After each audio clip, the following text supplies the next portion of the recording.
Hello, शेतकरी महिला YouTube चॅनलला या. कमेंट येतात की काकू जुंधळे पिवळे म्हणजे काय?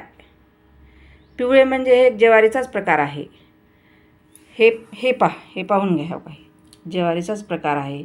आणि मी का शुगर झाल्यापासून हेच पेरायले. कारण का पहिले आमच्या सासू-सासऱ्याच्या घरी हेच राहत होत्या. पहिले कणगी म्हणतात बघा, कणगी अशा भरभरून राहत होत्या. पण आताच कोणी पेर नाही गेले. हायब्रिड जुंधळे हेच पेरायलेत. पण नाही, जेव्हा आम्हाला शुगर झाला मालकाला तेव्हापासून मी हेच पेरायले. हे काही घरी खाण्यापुरते मी पेरते. 10-15 कट्टे झाले होते, मी विकून टाकले आणि मालकापुरतेच ठेवले. ह्याला म्हणतात पिवळी. आणि लोक आता कसे आजोबा पणजोबा पहिले हेच खात होते. आताच लोक खाना गेले तर पिवळे म्हणजे त्यांना अजून काही माहीतच नाही सिटींच्या लोकांना.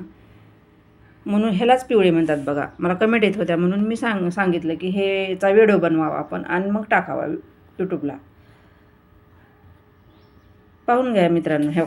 हे पाहून घ्या.